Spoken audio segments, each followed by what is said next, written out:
Hello, everyone. Give me 1 second and let me pull up everything.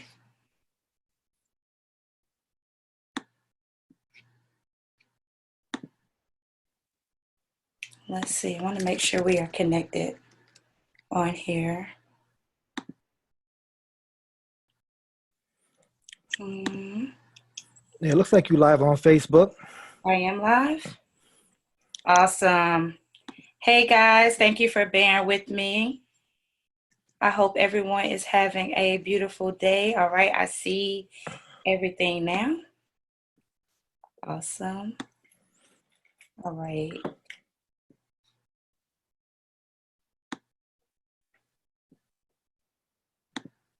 All right, guys. Hello, hello, hello. Welcome, welcome. It is the first Friday of the month. Hope you guys are doing well. I am Coach Donna, and I have a special guest with me. And for those of you that may be new that are tuning in, I am the social media coach here on our CEO Chick Network. And I am always eager to bring you guys some information that you can utilize in your businesses at whatever level that you are on. And today I have a very special guest that is here to give us some more insight on the social media area, and also how to, help us to understand the progress of our social media platforms, how to access those numbers. That's what we're going to be talking about today. And how can we look at what we're doing, and how can we measure that out and see the growth and see our numbers increasing? Not just views, not just likes, but really seeing an increase in our finances, in our marketing, in every area. So it's great to know, the little bit of numbers, but it's great to know how we can capitalize even the more. So I have a short bio here that I want to jump right into. I don't want to hold you guys long because I know it is the weekend and you are ready to get your weekend started. So let me just go ahead and introduce your the guest for today. And also, if you would just take this opportunity to share this broadcast, I would appreciate it, because sometimes our sisters, our CEOs, we forget, we get busy, and I want to make sure that everybody pop on here. And for those that are watching the replay, thank you guys for coming back. I promise you, you're going to hear something and see something that's going to change your business for the better. All right. So here's a little short bio that was written. First of all, this is a husband and wife business. I want to say that you guys have met Heather Cummings a while back. She is the founder of Curl Kit. Her husband is also the co-founder. Heather's journey to Curl Kit was sparked by her own natural hair care brand.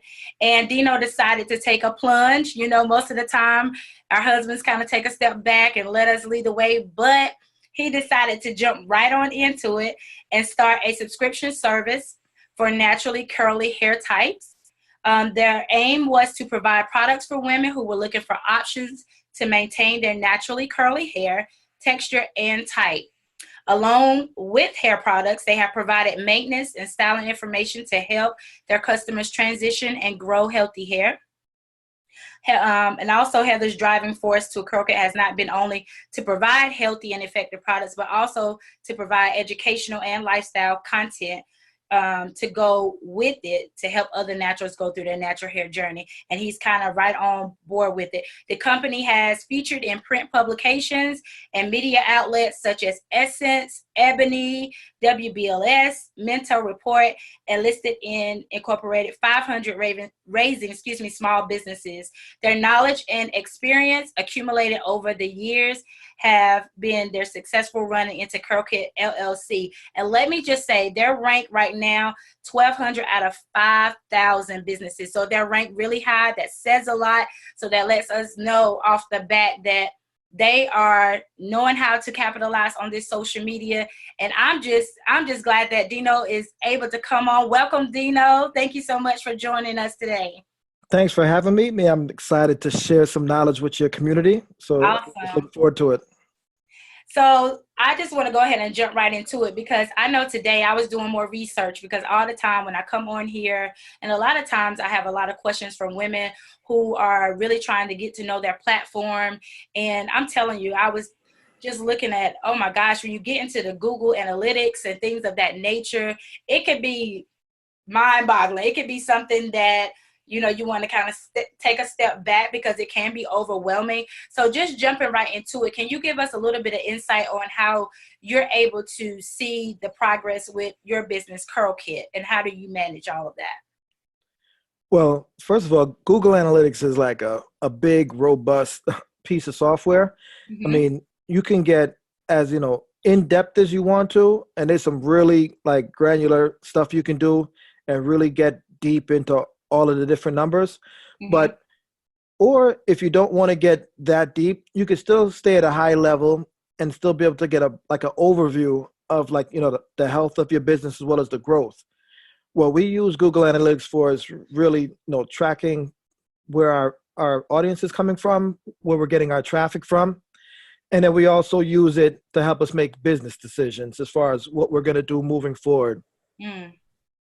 So I know that for me, for Instagram, I take and I go through the analytics there because I know me and you were kind of talking earlier, and you were saying that a lot of the social media platforms already give the analytics already. So if you're taking that opportunity, ladies and gents, if you're watching, you really have to pay attention to what it's telling you. Not just, okay, I'm focused in a certain area. That does make a sense of maybe if you're pertaining to a certain event, if you want to capitalize in a certain area, who has more of the focus, who's giving you more of the feedback, who's watching you. But also, can you just break down how you go through the analytics, even if it's given through social media? How are you able to use that and bring it back for your business? All right, cool. I'll give you like the top two or three things that we use. So to really want to make it actionable for the people that are listening.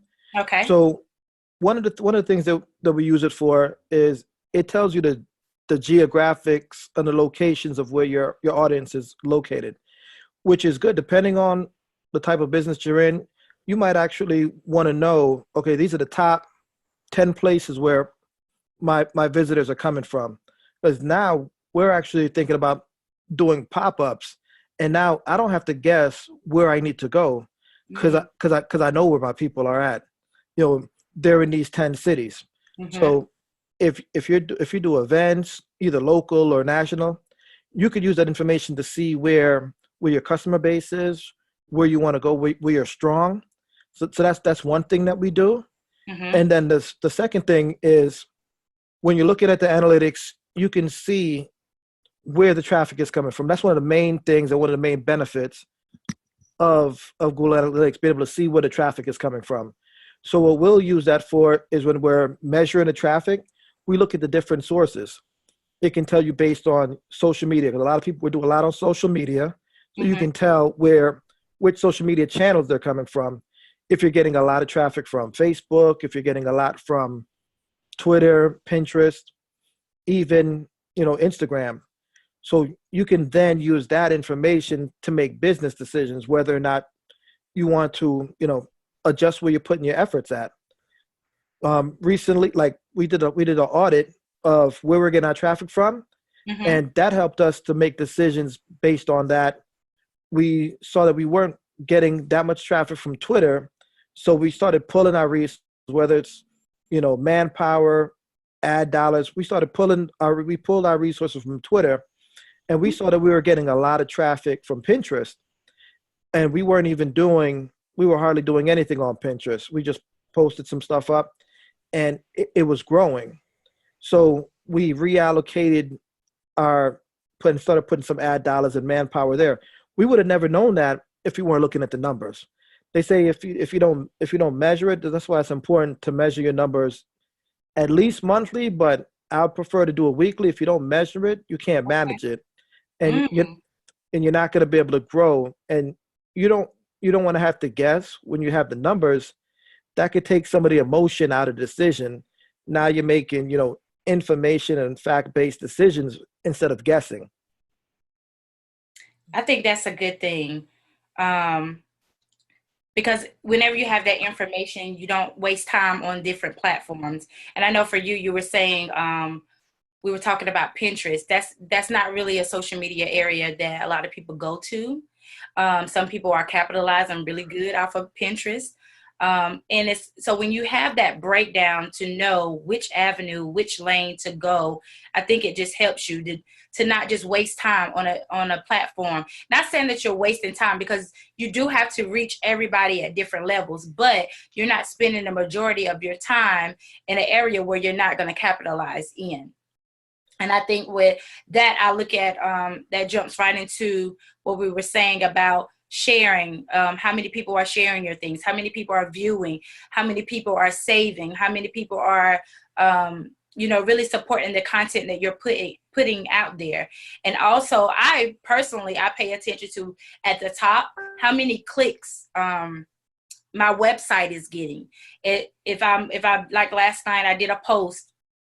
And I was able to do a post talking about my hair products.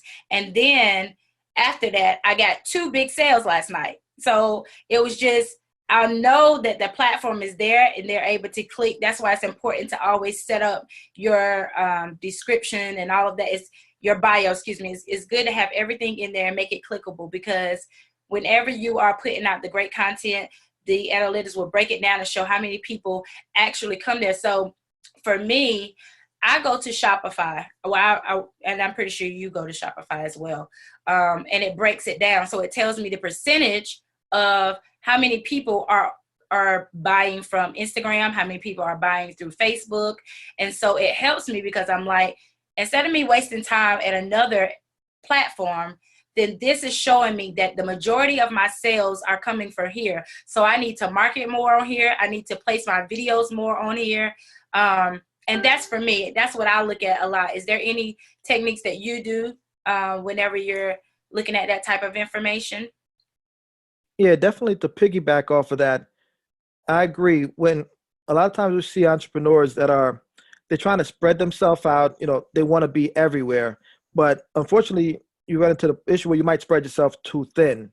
Mm-hmm. So you can use these analytics and these statistics to really figure out what's going to be the most effective use of your time.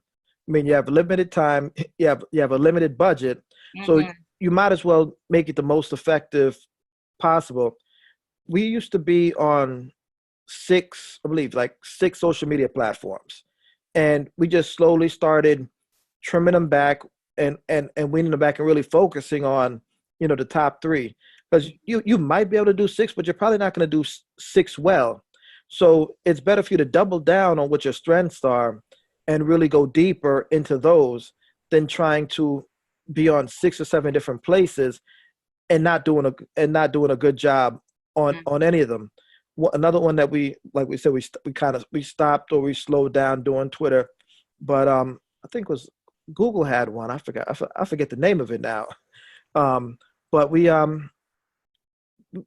shut that one off too, because it wasn't giving us a return for our time or investment. So seeing what's working and really just doing more, instead of spreading yourself wide, you should do more of what's working, and you can get that information by looking at your analytics. So for those that are just starting out with their businesses, would you tell them to pretty much jump into the marketing where they are buying more versus like the budget? Is there a specific budget that you would recommend for small businesses in order to see growth? Would you say jump into that right away, or would you more so lean towards just building? Well, if I was just starting out, I would focus on building. But if I know it's something specifically that I'm trying to sell, I Mm-hmm. think you have to put some ad dollars behind those things. Because all of the platforms now, at least Facebook, Instagram, and they're pretty much all going to start following suit.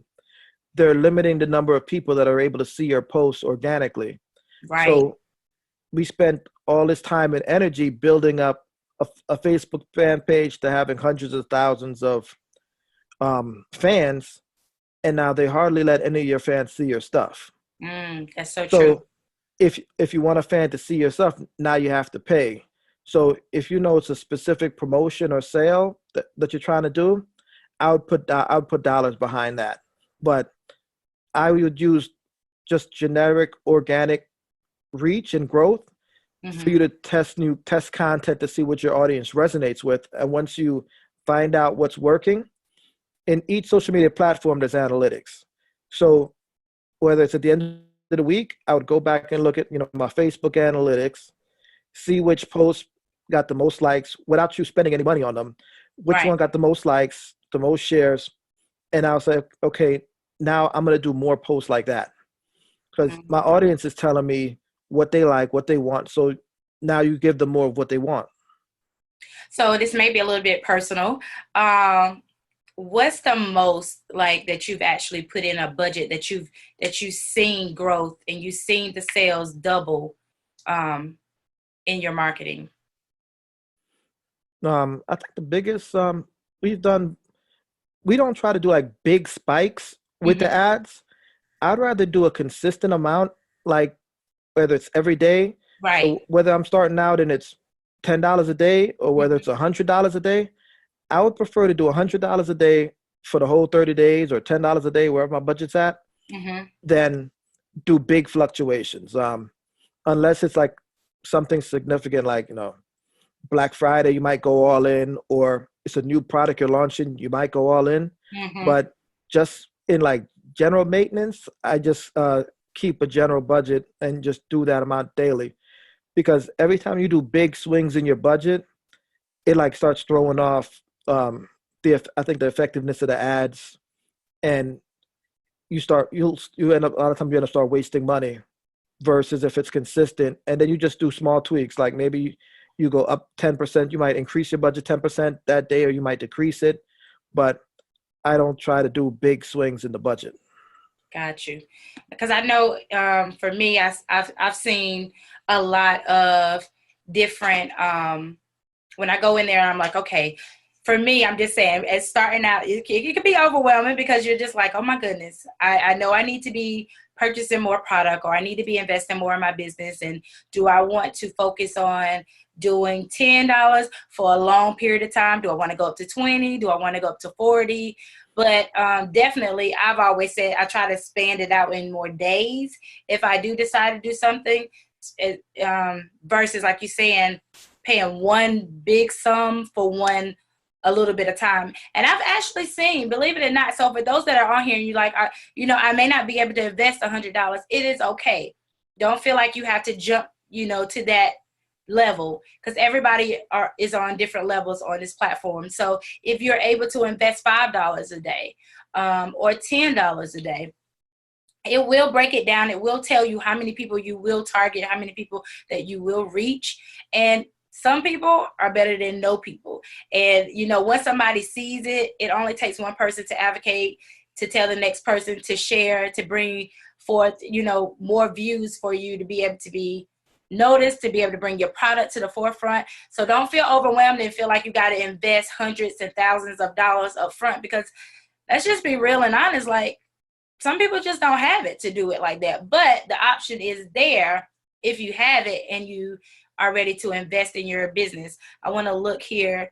I would just want to make sure I wasn't missing any comments. Focusing on a few platforms is important. So yeah, definitely. And we talk about that all the time. And I tell people to link their accounts up because it just helps. It makes it a whole lot easier. And to be able to track everything, like today I'm looking at, what's working. I look at my Insta stories. I see, are these videos tracking anything? Are they going back to my store?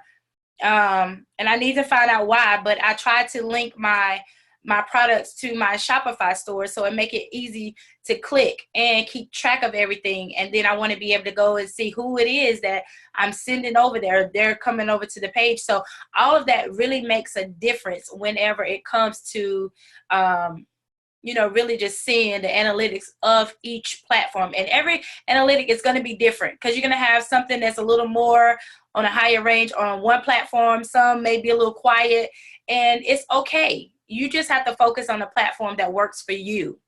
All right. So don't get overwhelmed.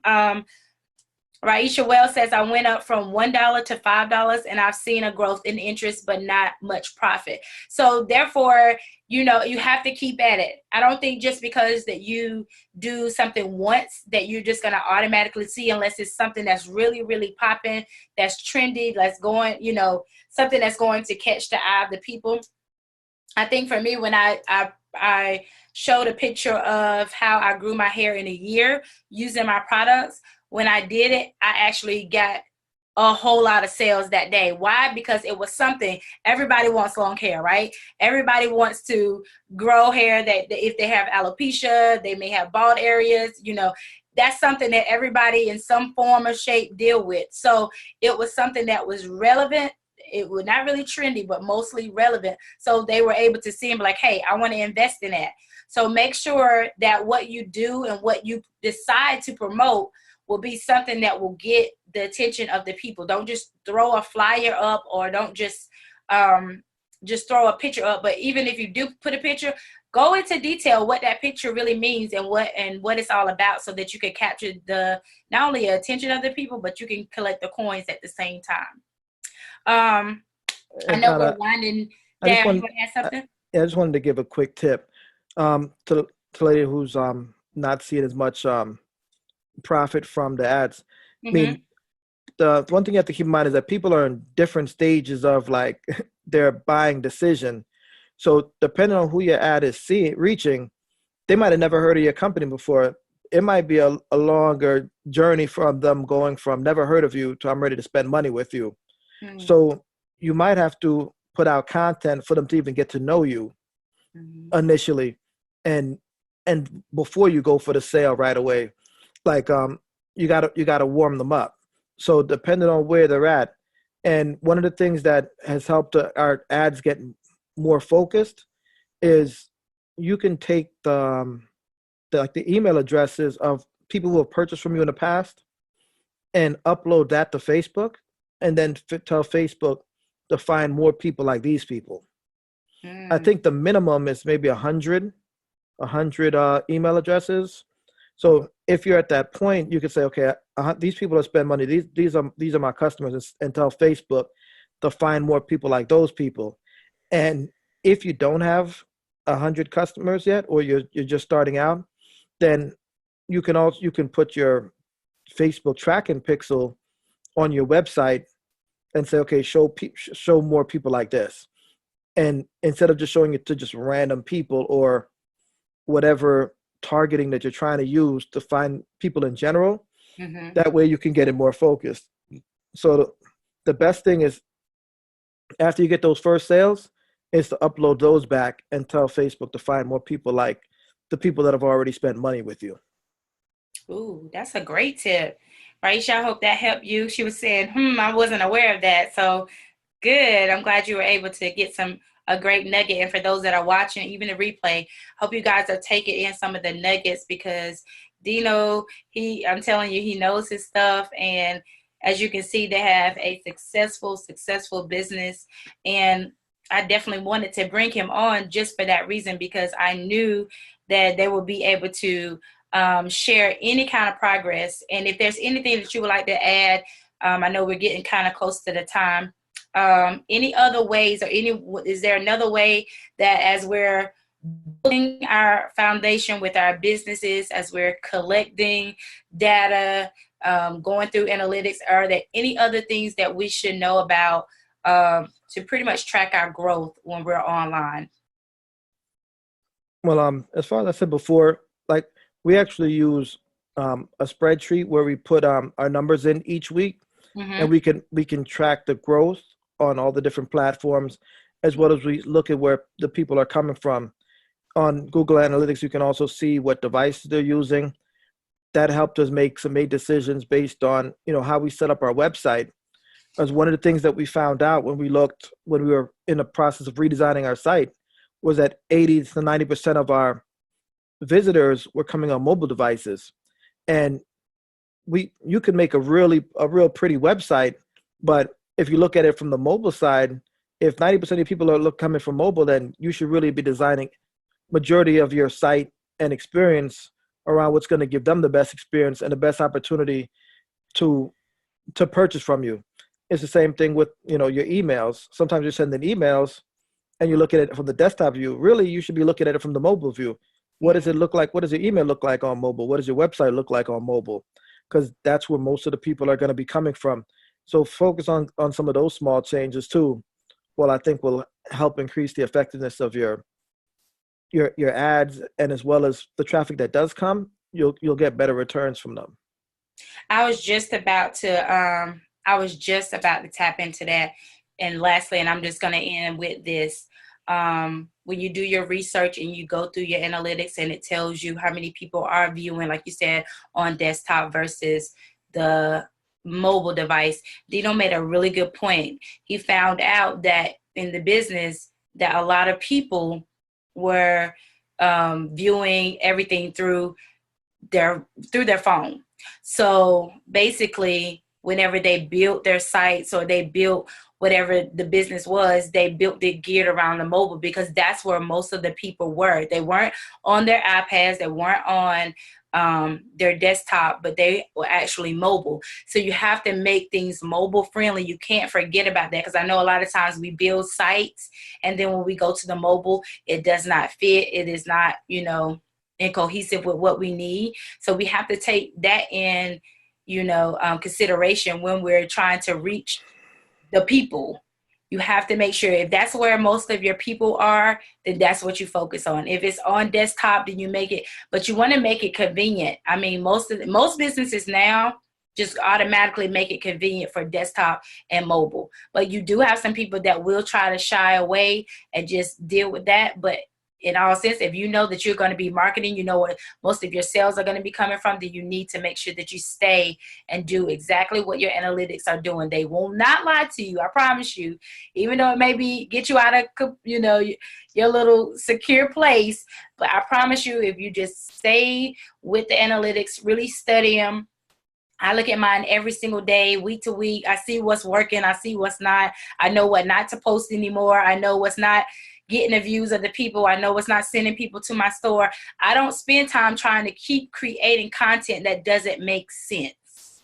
So I hope that makes sense to you. Don't just put content out there. Don't just put something together if it's not going to draw anything from it. If you can't get anything from it, then just leave it alone. Focus on things that matter. Move your numbers to a higher place.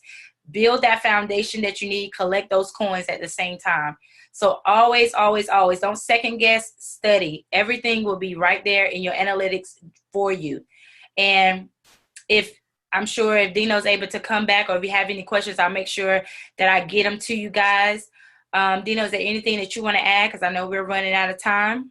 All right, just real quick, I was going to tell them, it could be intimidating for people, especially who haven't dealt with Google Analytics before. There's a whole bunch of tabs. You see a whole bunch of options and stuff. Just take them one step at a time. You might open one tab and there's like 10 more options inside there. Just go through it slowly. Just look at what everything does. You can't break anything. Just look at it. I mean, there's a wealth of information there that could really help you make better business decisions. If I could, reply in the comments if anybody's watching on the replay. Sure. So I can come back and comment if they have any additional questions. And definitely they can definitely follow us on Curl Kit on all the social media channels on the social networks. Definitely. I was definitely going to ask if you need to reach Dino or Heather, you can reach them on their Curl Kit platforms. Is there an email address or anything where they can reach out to you personally if they have any questions or want to further their what am I trying to say? If they want to get any more information concerning this topic, is there an email address or anything, or they can just reach you on social media? Yeah, they could email me at dino@curlkit.com. And definitely, if you want to have me back to talk about any other topic, I'm more than welcome to come share some nuggets with your audience.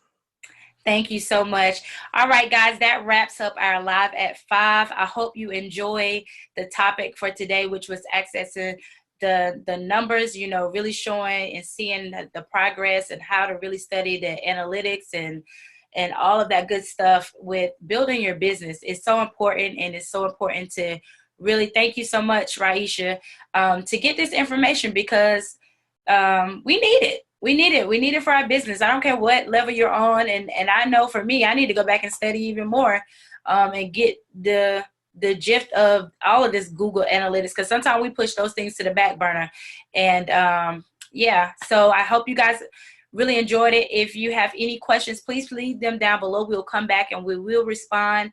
Any other Remember, you can always go to ceochicksonline.com. You can see any of the blogs for his social media, any of the posts. We'll try to stay more active and more in this group here. So at any time, if you have any social media questions, please feel free to reach out to me. I am your coach, Coach Donna.